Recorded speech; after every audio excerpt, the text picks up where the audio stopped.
Extra Sports 1300 app sponsored by Diversus Health, mental health and well-being for all. Air Force men's basketball coming up at 4:30 as they take on Miami of Ohio. So half a show, but still a veritable cornucopia of sports topics, because it's been a while since we've conversed in this kind of a forum. Hopefully you had a great holiday. And, of course, later tonight, it will be the Denver Broncos taking on the Cleveland Browns. And that's where I want to start first. I'd love to get your thoughts at 719-247-1313. Now, whether it be circumstance or the football gods, you did not get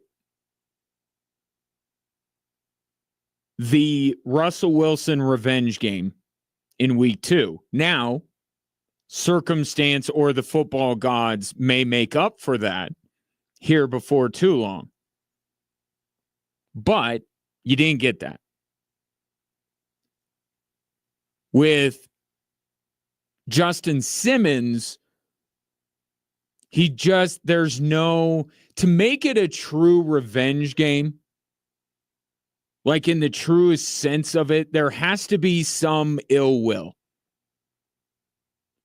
Right? And I joke all the time. Anytime anybody does anything against a former team, it automatically becomes a revenge game.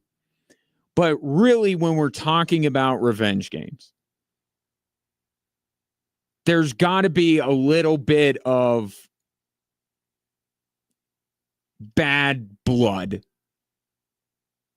in order to really make it a revenge game. With Justin Simmons, Justin Simmons is so nice, and he was so well liked.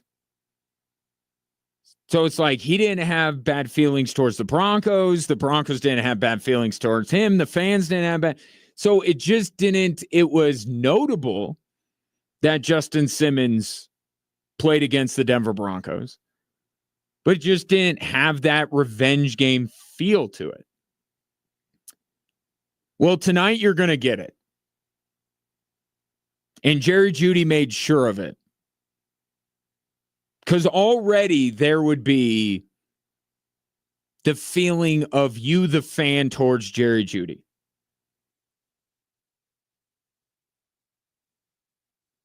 Which is, despite all the talent that Jerry Jeudy seems to possess, he was a malcontent. And whether it was his fault or not, he certainly didn't play up to what he was supposed to be when John Elway drafted him in the same draft as CeeDee Lamb, right? But Jerry Jeudy made sure to let everybody know, yeah, the revenge game is on, when he said, and I quote, "I just want to go back up there and whip their ass." Yep, we got a full-fledged revenge game tonight. Courtland Sutton was asked to react to his former teammates' comments.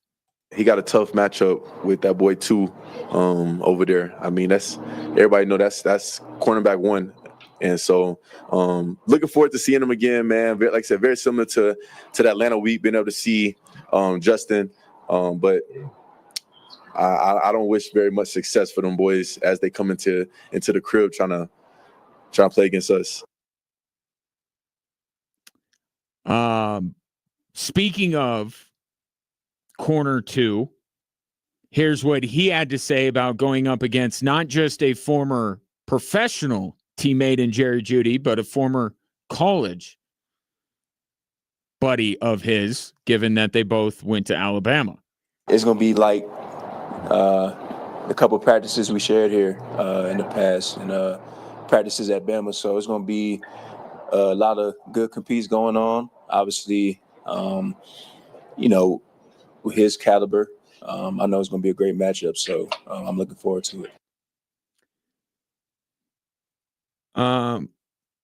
I'll take Pat Surtain in this matchup because there really isn't a wide receiver that Pat Surtain has gone up against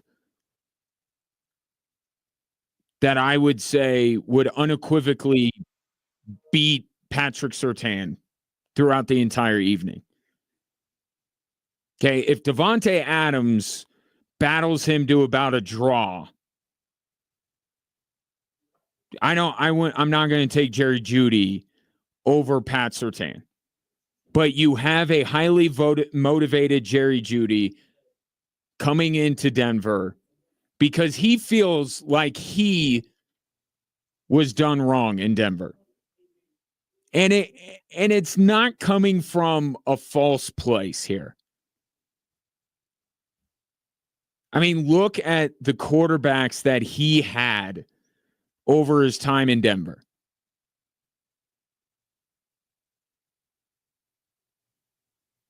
Right? He had a rough go of it.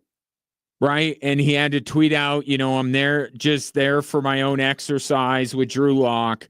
And Russell Wilson, we know he can't see the middle of the field, which is where Jerry Jeudy excels. So it wasn't a good situation for Jerry Jeudy.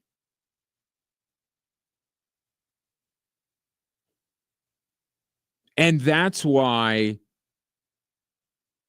not unlike Russell Wilson, and maybe to a lesser extent Justin Simmons, all of these notable departures from the Denver Broncos, these headline-grabbing moves that Sean Payton made this offseason, have you noticed that every single one, all three of these, it's for the best? It's all good for everybody. Everybody's happy.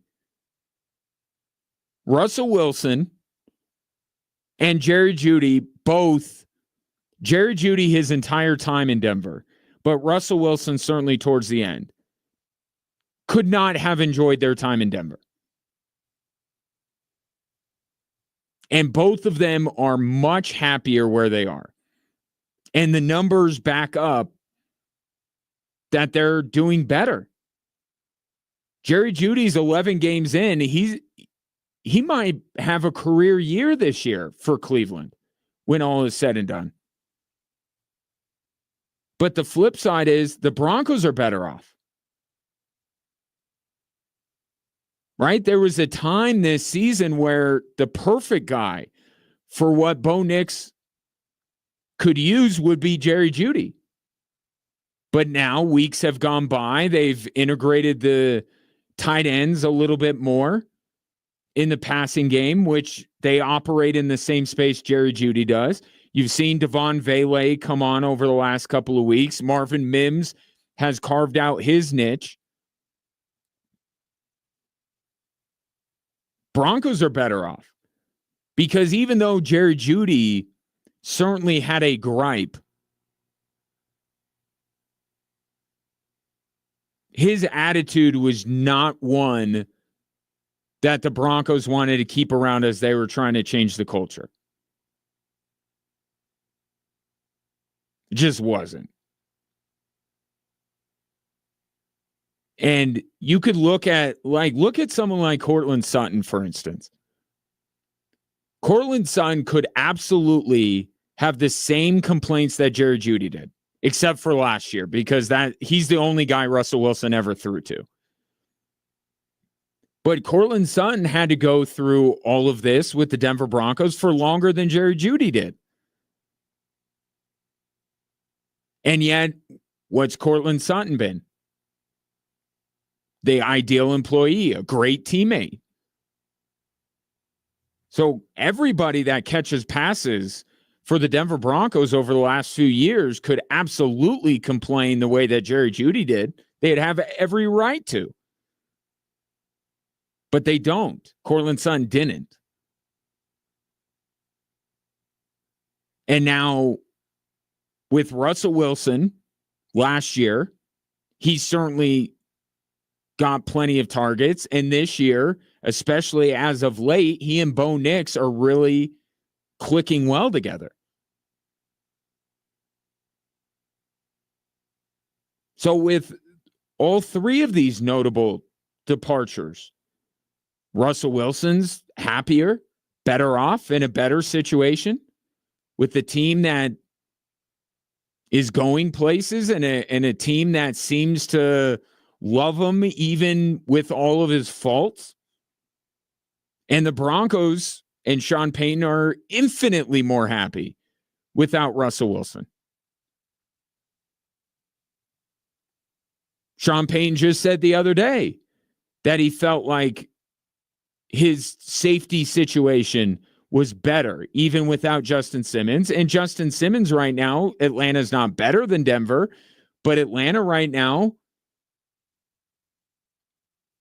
has got a 50-50 shot of winning their division. And now you have Jerry Jeudy putting up numbers. And you could argue, if you wanted to be a bit disparaging towards Jerry Jeudy, that that's really what Jerry Jeudy cares about. So for that reason, he's in a better spot. He's not winning more games. I don't know that that's always Jerry Jeudy's main concern. So he's getting his looks. He's getting his numbers. He played a huge role in Cleveland beating Pittsburgh a couple weeks ago. He's happy. Broncos don't seem to miss him so much anymore. So everybody's better off, but we still get the revenge game. Because from Jerry Jeudy's perspective, how dare the Denver Broncos kick him to the curb after he suffered for them for his entire career? I'm sure that's kind of how Jerry Jeudy looks at it. He suffered through all of this poor quarterback play, and then when the time came where they actually had a plan in place to go get a quarterback, and now it's abundantly clear. Even Jameis Winston said the other day that Sean Payton probably had his eyes on Bo Nix for a couple of years. But now that the Broncos have a plan in place to improve the quarterback position, they just give up Jerry Jeudy for nothing. Athletes are funny that way. You and I could look at this situation and be like, what is Jerry Jeudy complaining about? But these athletes, they always find that little motivation, that chip on their shoulder. That's how they live. So Jerry Jeudy's not the best wide receiver that Pat Surtain will have to cover this season, but he might be the most motivated. And that will be one of the premier storylines of this game. A game that, let's just be honest with each other, it would be a catastrophic failure if the Broncos do not win this game.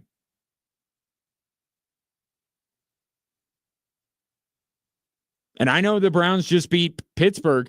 I think that means even more so that the Broncos, that was their high point. That was their Super Bowl.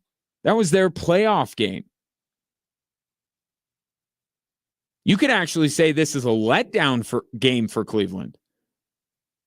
But prime time in Denver, with everything that the Broncos are heading towards and who the Cleveland Browns have been for the majority of this season, Broncos should not lose this game. So if you feel confident that they won't, now you look for Jeudy versus Surtain. And there's another big storyline, I think, that has to do with tonight's game that I want to get to a little bit later. In the meantime, take your thoughts on the Jerry Jeudy revenge game. What kind of feelings are bubbling to the surface now that Judy said what he said and is going to be a visitor at Empower Field tonight. 719-247-1313. It's not wall-to-wall Broncos over the course of the next 90 minutes. There's been a lot going on. Just last night, the Denver Nuggets were in action. They lost. And I would like to talk about that up next here on Extra Sports 1300.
Tonight, it is a football Monday, and it's Denver and Cleveland, which means it's time to report for game day at Hooters of Colorado Springs with craveable wings, ice cold beer, plenty of big screen TVs, and the world-famous Hooters girls.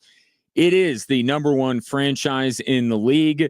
Tonight, catch the fan filler, 10 boneless wings, fries, a dressing, and a drink for only $16.59. Get into Hooters of Colorado Springs for all the football action.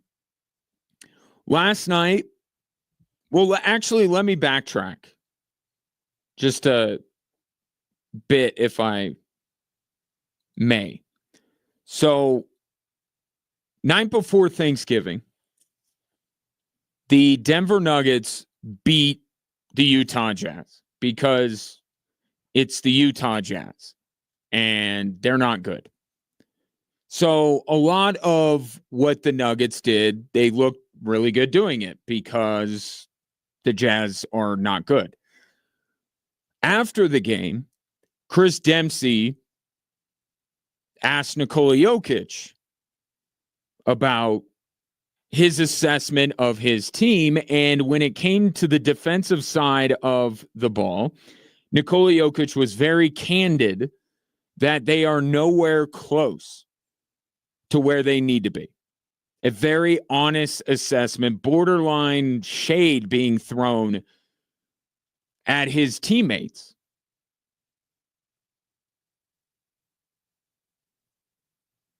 Or just criticism. Shade would imply that there was something somewhat unfair about it. It was justified because Utah came out at the beginning of that game, even though it ended well for the Denver Nuggets. Utah came out and blitzed the Nuggets. Keontae George knocked down like 5 3-pointers. It was crazy. Now the Nuggets settled down and the Jazz are terrible. I cannot emphasize enough how bad the Utah Jazz are. And so it all ended well for the Nuggets. Everybody looked good, and you came away. It was like a feel-good win, except Nikola Jokic was like, yeah, defensively, we're not nearly where they need to be. We need to be. Well, last night, the Denver Nuggets lose to the Los Angeles Clippers, their very next game, 126-122. Not a low-scoring affair by any means. Not a defensive struggle by any means.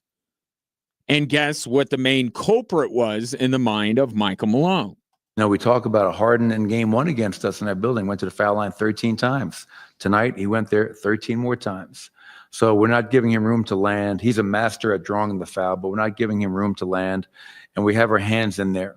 And again, we have some repeat offenders in those areas that, just got to continue to watch film with them and, implore that they be better. Fouling jump shooters. Harden, Norman Powell. That was the big issue for the Denver Nuggets defensively. Now, you could certainly talk about the missed free throws, and if they make some more of their free throws, they win that game. But it's like Utah. Just because the Denver Nuggets, even if they won last night, there would still be, I think, some harsh criticism, constructive criticism being levied towards the Denver Nuggets, either internally or externally. Because the Nuggets last night defensively were not where they needed to be, just like they weren't against Utah. And Michael Malone was even asked about the free throws. And he basically, it's an easy thing to point out, but the real issue was that the Denver Nuggets keep fouling jump shooters. Who are the repeat offenders? By what I see, two of the people that are supposed to be better defensively. Christian Brown, who you're asking to close out games for you because Kentavious Caldwell-Pope's not there anymore, and Peyton Watson, who is closing out games because Aaron Gordon, although Aaron Gordon played last night, he was on a minutes restriction. Peyton Watson is starting and closing games for the Denver Nuggets in Aaron Gordon's role. Now, no one expects Peyton Watson to be the defender that Aaron Gordon is, but when Michael Malone talks about defenders, he's talking about Peyton Watson. These are two guys that are supposed to represent how the Nuggets can at least maintain what they have been, if not improve upon what they were a year ago. And they're not defending as well as they should. And with Peyton Watson, that's his whole thing, is defending. At least with Christian Brown, he'll have the dunks and, the efficient three-point shooting and stuff like that. With Peyton Watson, it's defensively. That's what his role is. Not getting it right now.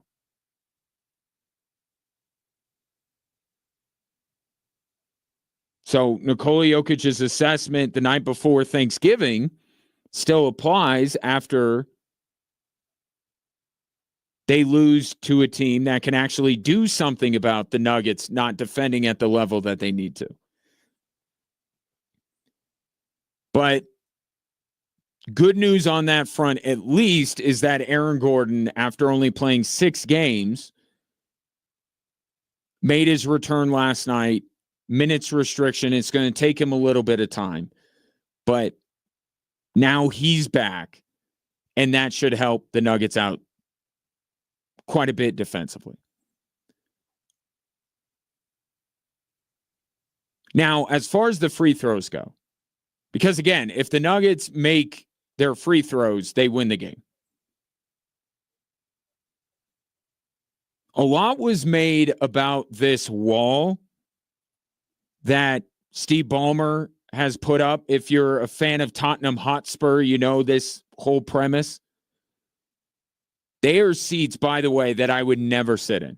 Not because I'm not a huge fan or whatever, because Ballmer apparently, everyone has to interview for the seats or something like that. They want to make sure that only diehard Clipper fans are sitting there, which, by the way, how long did it take them to find enough diehard Clippers fans to sit in that section? We are talking about the Los Angeles Clippers.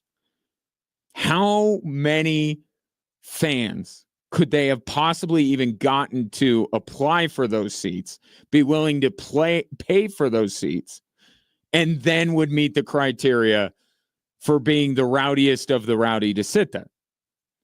But that's a different story. I'm curious about it. But they're basically straight up, I would forget. Vic Lombardi was doing a report, and I was with Vic, man, walking down those stairs, how steep. Oh my God, no way. I would never sit in a section like that. But it's unique to the NBA. And it provides a different sight line when guys are shooting free throws. So you connect the dots. Nuggets missed a fair amount of free throws. They haven't played a lot in front of the wall. Could that possibly be part of the reason why the Nuggets missed so many free throws? Probably not the best question to ask Michael Malone. Yeah, I don't think it had anything to do with the loss. I mean, the wall didn't turn the ball over 14 times. And we were shooting on the other end of the floor when we missed most of our free throws tonight. Beautiful arena, but, they beat us tonight. The LA Clippers deserve the credit, not an arena. I got the sense that Michael Malone doesn't like it. Even if he doesn't say that it's the reason why they lost, and it would be a really dumb reason. Could you imagine if Michael Malone was like, yeah, it was the wall. The wall got to us. Oh, people would be having a field day over the fact that a section of Clippers fans situated almost vertically cost the Denver Nuggets the game. So even if Michael Malone believed that had something to do with it, he would never say it. But they said something on the broadcast last night, which led me to believe that Michael Malone hates it. Probably thinks it's, now this is me editorializing. I don't know if, not privy to those conversations, probably thinks it's kind of silly. A little bit of a publicity stunt. Hey, look at what we got. Doesn't like it. The wall. It looks trippy, though. It's kind of it's disorienting for me watching it. Who knows if it actually impacts opposing players. Time will tell. Defense was the reason why the Nuggets lost that game. Here's another thing, though, from Wednesday. And I tweeted this out. I'm staying in my hotel room in Puerto Rico, and I'm streaming the game because altitude not available in Puerto Rico, which, I mean, come on now. Why not? But I'm streaming the game. Nuggets are in control. There's zero chance that they're going to lose this game. And who saunters off the bench to come back in the game? Nikola Jokic.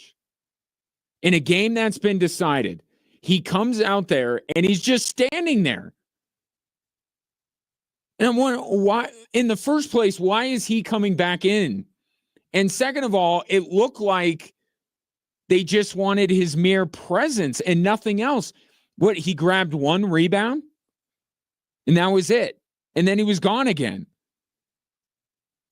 Like, Michael Malone is never going to beat the allegations if he's throwing Nikola Jokic back into a game to get a garbage time rebound and nothing else.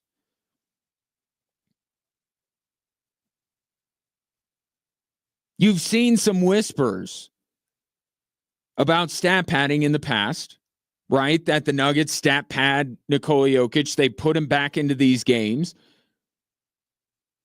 which that's in the fringe of NBA basketball world. But also, more importantly, what was the entire conversation coming from Game 7 against the Wolves?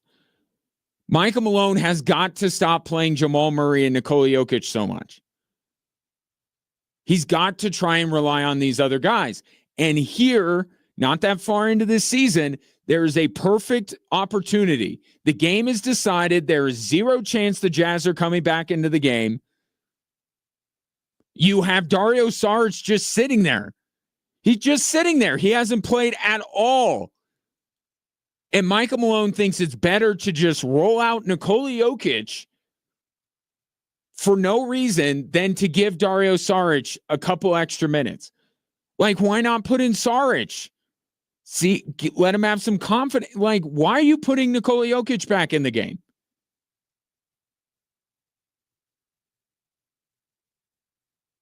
You wonder why Nikola Jokic is gassed by the end of the year. For games like that, he has to play an additional 2 minutes a game for no reason and multiply that over the course of 82 games. I was stunned sitting there like, why in the world is he coming back in this game? And could you imagine if Nikola Jokic like actually played hard over those 2 minutes when he was back in the game and hurt himself?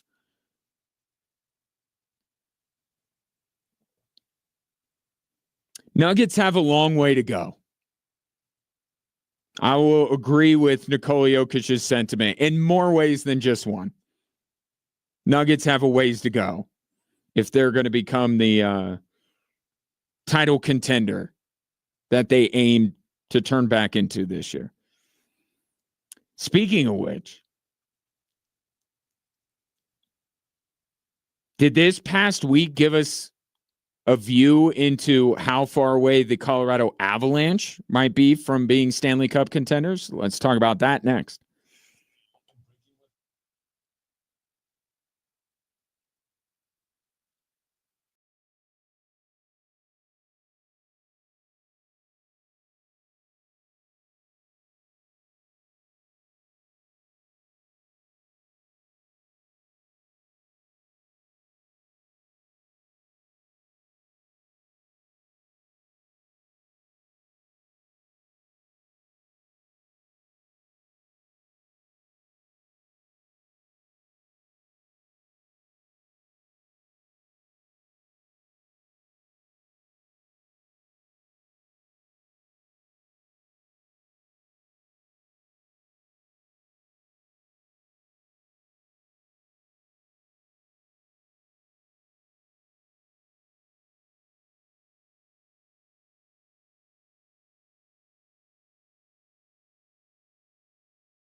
This certainly fits the mood.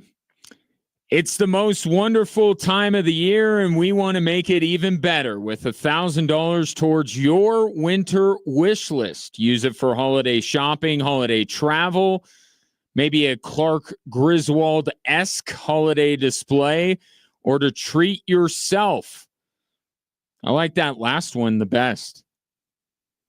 Enter this national contest at extrasports1300.com for a chance to fulfill your winter wish list. Sponsored locally by Downtown Colorado Springs and downtowncs.com. When I think of Christmas music, I certainly think of Atreyu. I mean, the song, not to get too in the weeds with this, but the song does talk about drinking. And, I mean, how many activities are above that on your holiday to-do list? Anyway, speaking of shopping, Avs did a little shopping over this past holiday weekend as they traded Justus Onanen to the Preds for Scott Wedgwood. And it was clear that the Avalanche needed to do something. Right? The idea that they could go forth with the same personnel in goal, it was a little bit difficult to swallow. I mean, they really had to do something. And the problem that I have identified many a time is that there just aren't number one goalies. You really want to fix the problem? You really want to fix the problem? Upgrade from Alexander Georgiev. That's fixing the problem. But you can't do that. Because what team has a legitimate number one goaltender that's just like, yeah, we could part with him? First of all, there aren't that many. I mean, you think the Montreal Canadiens have a number one goaltender that would be better than Alexander Georgiev? A lot of the teams that are near the bottom of the standings are there because their goaltenders aren't good. So it's not right now feasible. I don't know who the player is that the Avalanche could honestly get that would be an upgrade over Alexander Georgiev. And that is the real problem here. But in the effort to do something, they trade Justus Onanen. And I don't love the trade. And I've said with Onanen, at least with him, I think there's more. And that's what Nashville's betting on. But the problem with that is that the Avs are not in a situation where they can really wait around. They got to win now. So this move cuts down the range of variance here when it comes to the play of the goaltender that's not named Alexander Georgiev, the backup. Because Wedgwood now, forget it. With Onanen, maybe it's, and again, I said, let's not label any of these guys. Who's number one? Who's the number two guy? Starter, backup, whatever. I mean, it's just the way that Jared Bednar's handling them is just, who do I feel best about going into tonight's game? And that's who he's playing. He's not putting a title on it.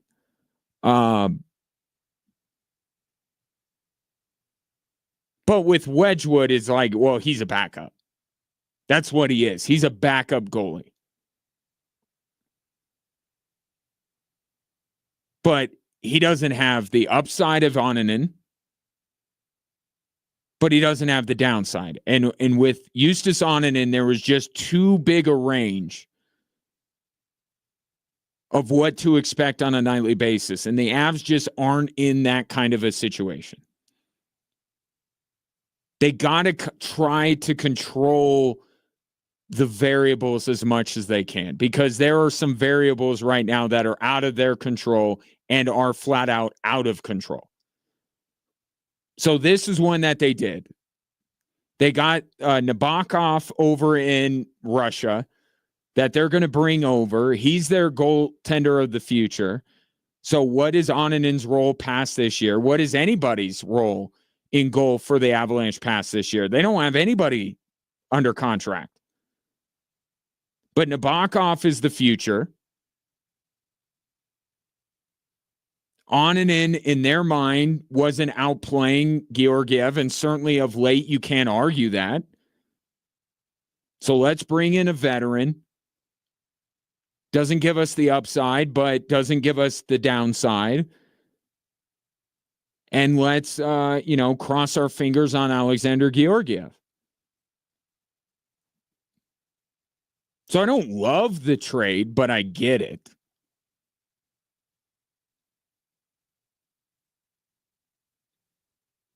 But last week they had Alexander Georgiev in goal. Jared Bednar talked about the gauntlet that they were going to run through last week. They needed a shootout to beat Vegas, and then they lost to Dallas and lost to Edmonton.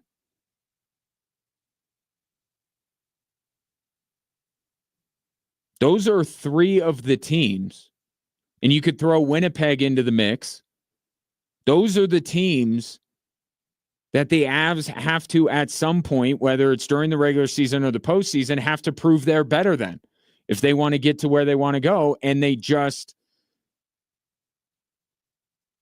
had a shootout win and 2 losses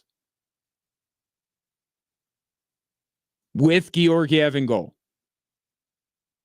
And I don't have time today to get into the blame game of how many goals were on Alexander Georgiev, and how the fact of the matter is the Colorado Avalanche with Alexander Georgiev in goal lost to both Dallas and Edmonton. And they needed a shootout to beat Vegas. Those are the teams that the Avalanche are measuring themselves against. On the whole, not great.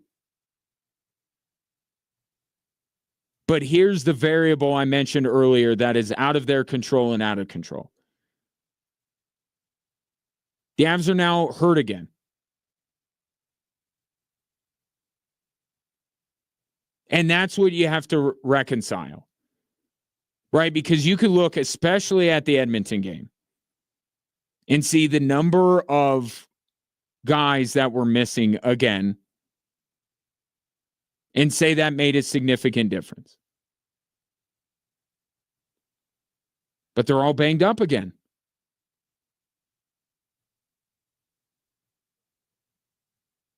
At what point do you look at it and you're like, maybe this is just who the Avs are going to be this year? Here's a great example from another sport. Do you watch the Sunday night game last night? Look at the San Francisco 49ers. They just got back Christian McCaffrey, and now he might be done for the season. The San Francisco 49ers, who are supposed to contend for another Super Bowl this year, have been just hit as bad as anyone in the league with injuries. And they just get one of their most important pieces back, and now he's hurt again. And the reality that's setting in with San Francisco is it's one of those years.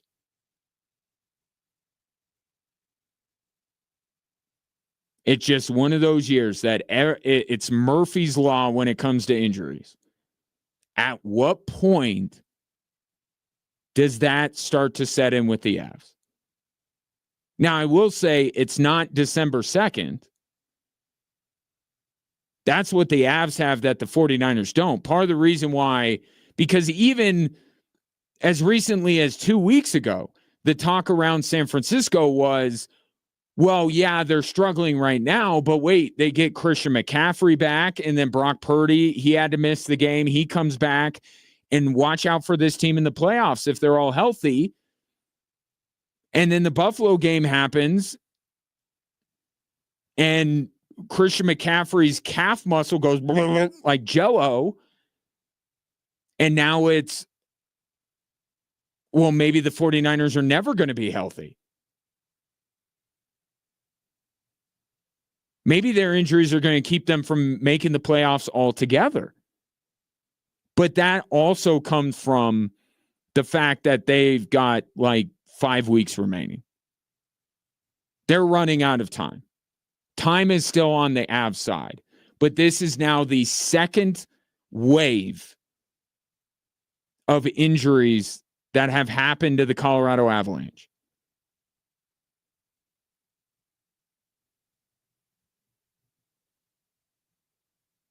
And the line of demarcation for me is always the new year. Once we get past the holidays, make it January 10th, something like that. January 5th, 7th, somewhere in there. That's when all these things like goaltending and the injuries, you start to have to go, well, this might just be who they are. I hope that's not the case.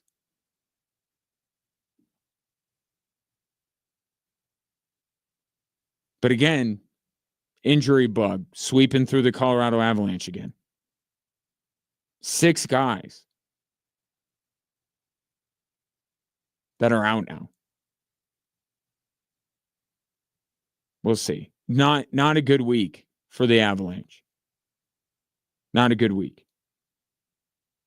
And going against the teams that they're going to have to run through to get to the Stanley Cup final. 719-247-1313. So at Broncos, Avs, Nugs. Get back to the Broncos after the top of the hour. This coming in from Brett about Russell Wilson, who you may have seen had, you know, by some people's standards, a decent game the other night. Brett says Russell Wilson has obviously taken quarterback Viagra. He got 3 inches taller. It's pretty funny.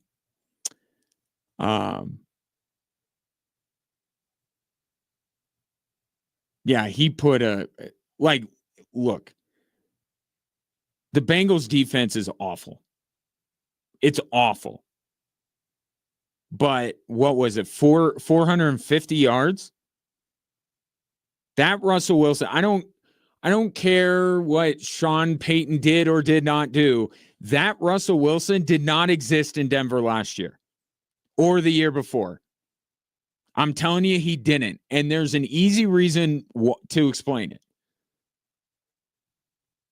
Russell Wilson's playing for his career. He wasn't playing for his career in Denver, not even last year. He got a pass. He got a pass because of Nathaniel Hackett.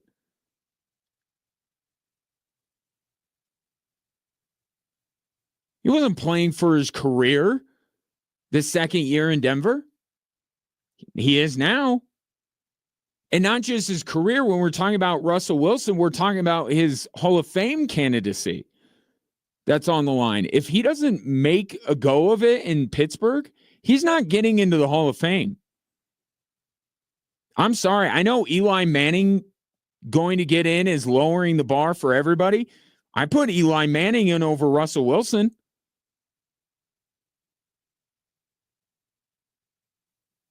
He has to do something with his time in Pittsburgh.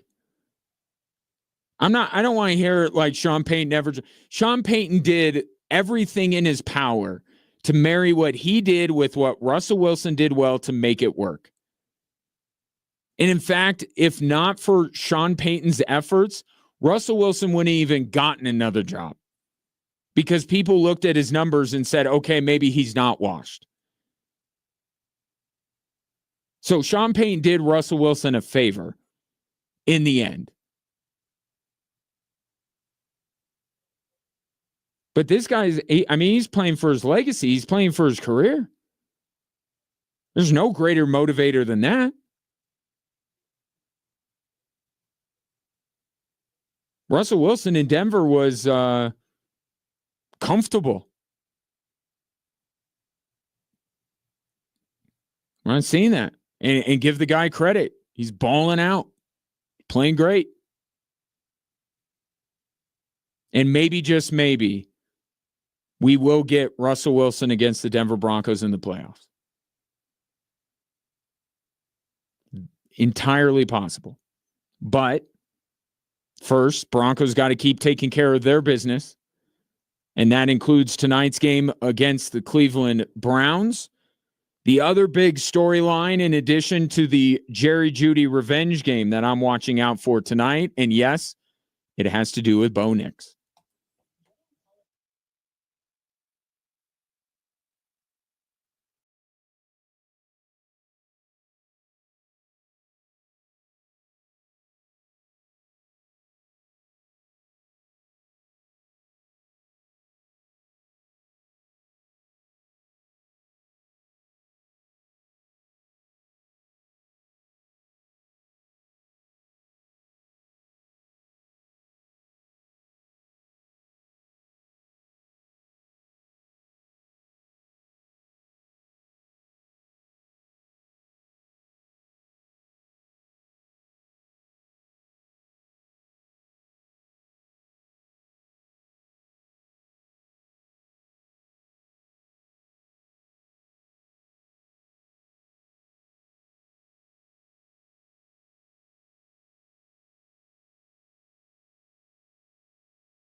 Welcome in, Drive Time Sports on this Monday. Our time together growing ever closer to its conclusion.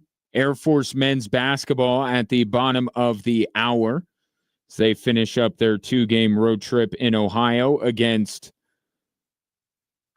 what do they call it? They just call it Miami of Ohio. They don't call it the U of Ohio or anything like that.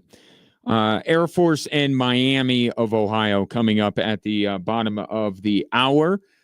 But it is, first and foremost, a football Monday, meaning it's time to report for game day at Hooters of Colorado Springs with craveable wings, ice-cold beer, plenty of big screen TVs, and the world-famous Hooters girls. It is the number one franchise in the league. Get into Hooters of Colorado Springs for all the football action. Speaking of that action, I do not foresee the Denver Broncos losing this game tonight. And it will be on the level of losing to the Patriots last year if they lose tonight's game. That's what tonight would be akin to. Now, with the only saving grace being it doesn't eliminate the Broncos from postseason contention. But with everything the Broncos are building towards, for them to hit a speed bump tonight against Cleveland, it would be a really bad loss. Their worst loss of the year. I think that the Broncos win. Might be closer than the folks in Vegas have it at. I think it's 6.5.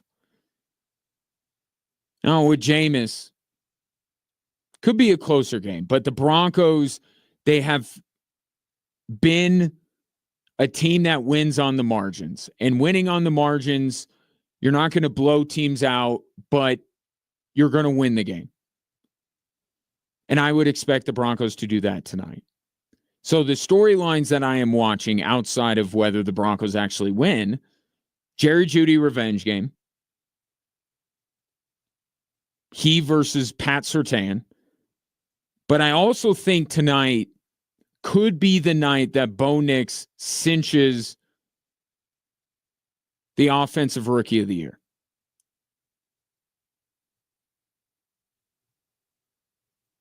The two last prime windows that the Broncos have played in, they got the Nance Romo treatment against Baltimore.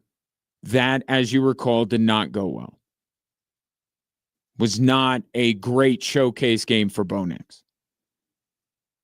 The one before that, the last actual primetime game that the Broncos played in, was against New Orleans. And some people, we won't name names because what's the point of naming names? But it was me. Said that the quarterback that Bo Nix most resembled from Sean Payton's past after that Saints game was Taysom Hill. Now,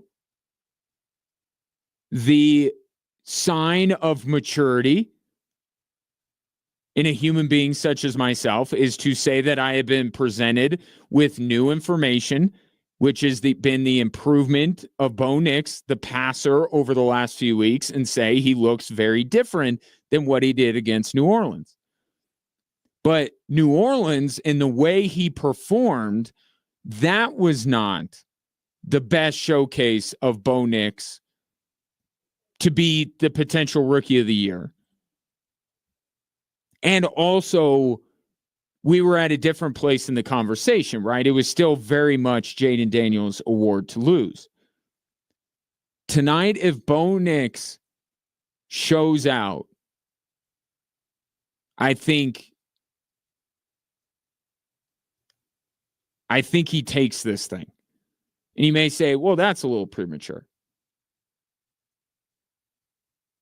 Jaden Daniels may not be on primetime NFL television till the final week or two of the season. And even then, Washington does not have, well, they play the Cowboys. So that's probably the game that they flex, but they're not. And everything the last couple of weeks is up in the air, and the NFL just, just figures it out on the fly. But these showcase games are in short supply at this stage. And there is so much momentum right now from Bo Nix to be the rookie of the year that tonight, before we really dive in to the holiday season where our attention is pulled in a million different directions, he has a chance to show out as the only game in town. And if Bo Nix plays well like he's been playing, the conversation all over sports talk radio, not just this show, but the national shows as well, will be Bo Nix should be the NFL Offensive Rookie of the Year. Because that's what kind of weight these kind of games carry. Because all the hot takes about Sunday were done and dusted after today. Everyone got in all their hot takes about everything. Josh Allen being the MVP, that crazy play with Amari Cooper, Russell Wilson balling out the other day, like all that stuff from the previous games, that's done. This is it. Broncos Browns. This whole radio station tomorrow is going to be consumed with conversation surrounding tonight's game. And a strong Bo Nix performance will be the number one storyline tomorrow. And how he has taken over the Rookie of the Year from Jaden Daniels. And then Jaden Daniels would not have many weeks to take it back and many showcase games. In fact, Bo Nix will be on primetime television again before Jaden Daniels is. But as we get closer to Christmas, schedule gets weird. People's, got a million other things to occupy their time. This is one of the last, big weeks of the NFL where people are formulating opinions. And then it will be about playoff races and Christmas lists. So tonight's a big night for Bo Nix. But Bo Nix, in pure Bo Nix fashion, not really worried about the Rookie of the Year. Not really. All I can focus on is, the next game, the next opponent, what I can do to win, what I can do to help the team win. And right now that's just executing. But, there's always going to be the off the field things and it doesn't matter if you don't play well. So, all I'm concerned about right now is the next opponent, and that's Cleveland. We just got to play well and, continue to do the things that we've been doing the past couple of weeks, leading up to this game. And I do look at this game very much like I look at the Raiders game, because there is a guy that's going to be sitting across the line of scrimmage from Bo Nix that has the capability of absolutely wrecking tonight's game. And that is Myles Garrett. Ask Russell Wilson about Myles Garrett.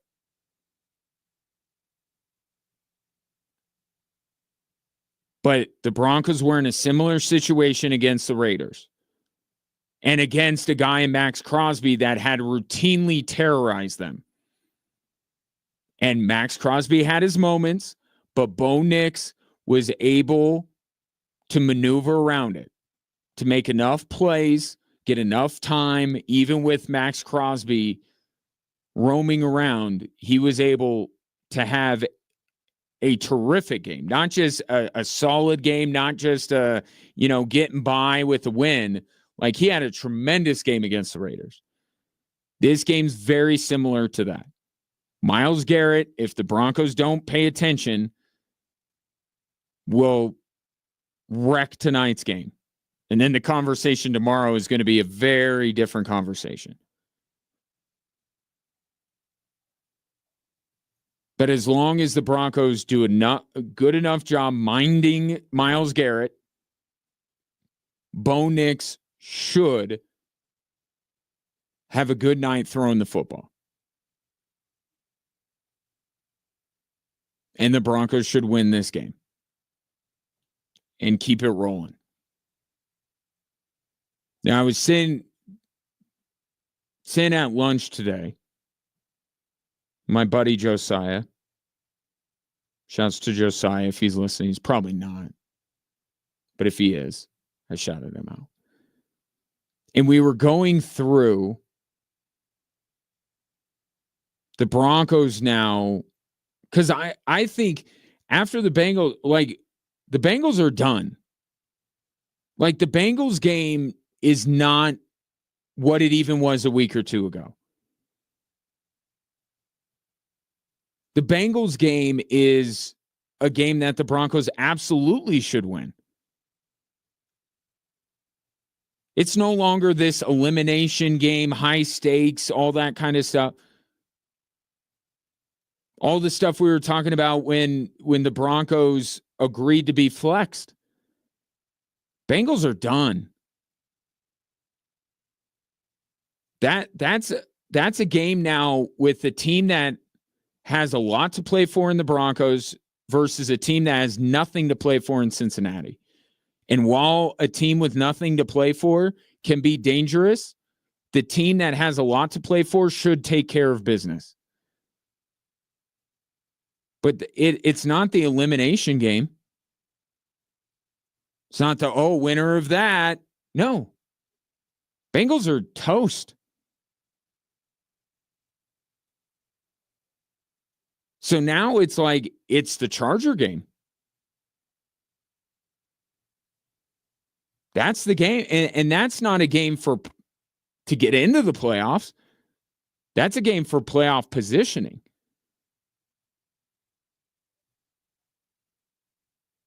Now, is there a big difference between the 6 seed and the 7 seed? I would say not in terms of how much I like the Broncos' chances. Not really. But it would be interesting to see their path through the postseason and how that would shape up if they be the 7 seed as opposed to the 6 seed. And that has a chance to get really nutty. If the Broncos, and I know I'm looking very far ahead here, but just because it's at the top of my mind. If the Broncos end up, let's say, beating the Chargers, but losing week 18 to the Kansas City Chiefs, because the Chiefs need that game for something, the top seed or whatever it may be, and they play everybody and they win. I mean, this thing could come down to like the 5th tiebreaker to decide who gets what seed. And it would come down to, if you want to know, strength of victory, which is, and then we cut all that down.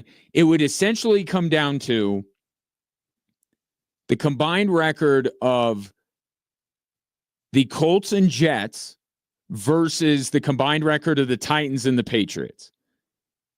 Broncos being the former, Chargers being the latter. That's how many things cancel out between these two teams. Broncos would win that.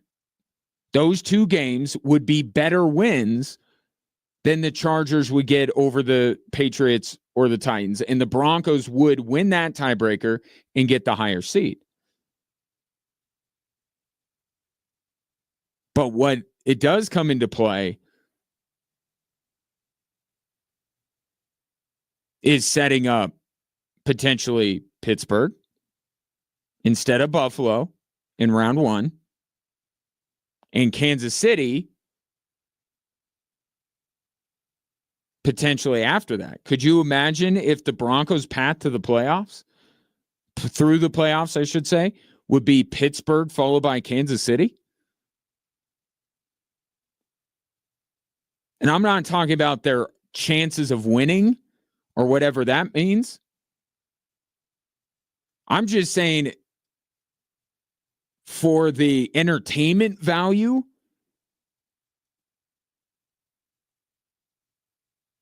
Broncos would have matchups with potentially the Steelers and the Chiefs. That'd be a fun path through the playoffs. But that's where we are now. That's where we are now with the Denver Broncos. What seed do they get? Not if they get in. We've moved on. It's going to take the Broncos wetting the bed tonight against a team like Cleveland to change the conversation back the other way. Right now, the Broncos are in complete control of their destiny.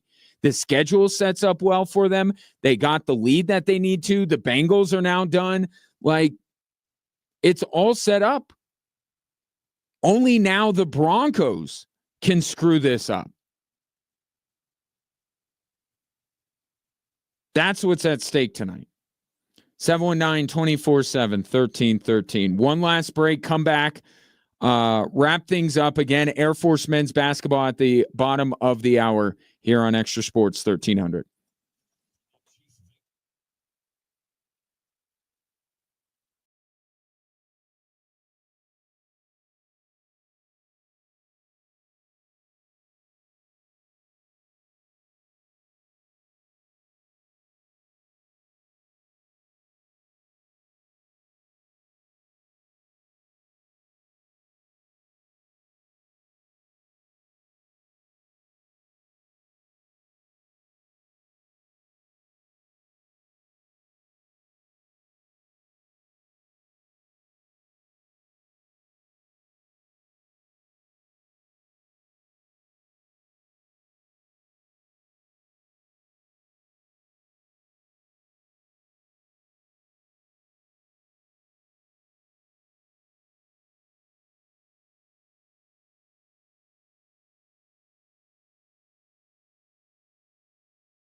All righty. Air Force men's basketball coming up at the bottom of the hour. A couple of other thoughts I wanted to get in. Let me get to this text here first. Couple of these texts, actually. This coming in from the 720. I think you're wrong, Ryan. Ooh, do tell. Wasn't the right fit. Talking about Russell Wilson and Sean Payton, and says Sean is a control freak. And then goes on to say you don't want to see him in the playoffs. So two different things you bring up there. One, you're right that it wasn't a fit, a great fit in Denver.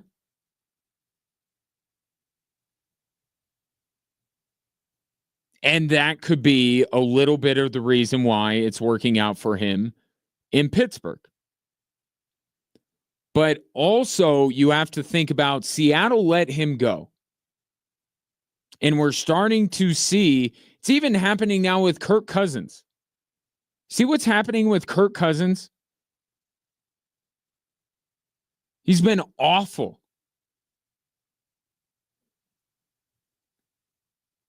I don't care what that veteran quarterback, like an accomplished veteran, which is a different subset than the Sam Darnolds, the Daniel Joneses, even Justin Fields, or even what Russell Wilson was going onto the market after last year. These get paying a significant fee to get the services of these accomplished veteran quarterbacks that their previous employer was like, it's okay. We'll take your draft capital, or, we'll just, in Kirk Cousins' case, we'll just let him walk. It's fine.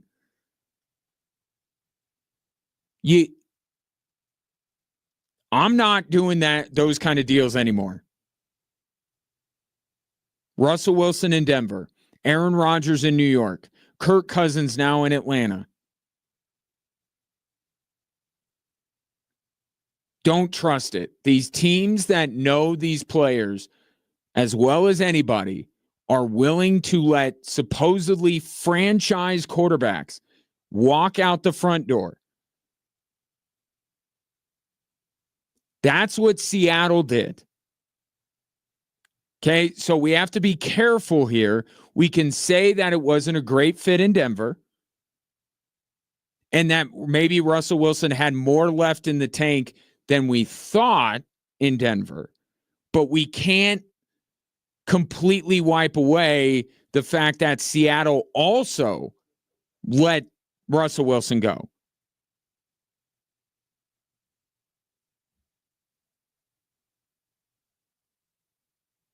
Russell Wilson is not the quarterback that he used to be.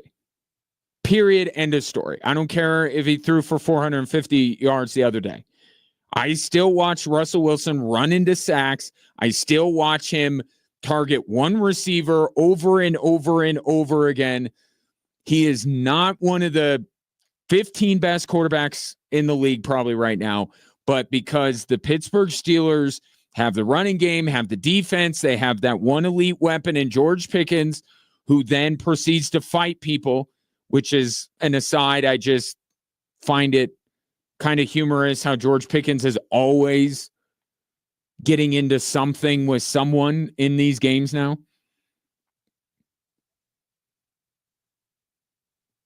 Russell Wilson is still a diminished quarterback from what he once was. So we have to be a little bit careful here before we, chalk all of it in Denver up to, it just wasn't the right fit. Because there was a lot of, as you know, a lot of other stuff that came along with letting Russell Wilson go. And you don't just let someone go and incur that kind of a dead cap hit because he's just not really our cup of tea. Not really our taste. Not a great fit. Sean Payton saw something more than that in order to make this move. But a highly motivated Russell Wilson with something left in the tank is doing the trick for the Pittsburgh Steelers. And good on him and good for the Pittsburgh Steelers. But there's more than just, it wasn't really Sean Payton's guy. Now, the second part. Do you want to see Russell Wilson and the Steelers in the playoffs? If you rank the teams in the first round, would you rather see Pittsburgh or Buffalo? I would rather see Pittsburgh. Would you rather see Kansas City or Pittsburgh? I'd rather see Pittsburgh. Would you rather, if you're a Broncos fan, see Baltimore or Pittsburgh? You'd rather see Pittsburgh. So this idea that you want to see the Steelers, I got news for you.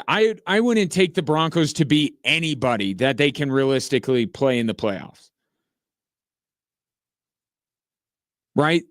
They may go in as the 6th seed, probably go in as the 7th seed. Either way, they're still going to be at a great disadvantage going on the road in their first round, and their path to go to the Super Bowl is pretty bleak. Like, we can all admit that and still enjoy the fact that the Broncos far surpassed anybody's wildest expectations of them.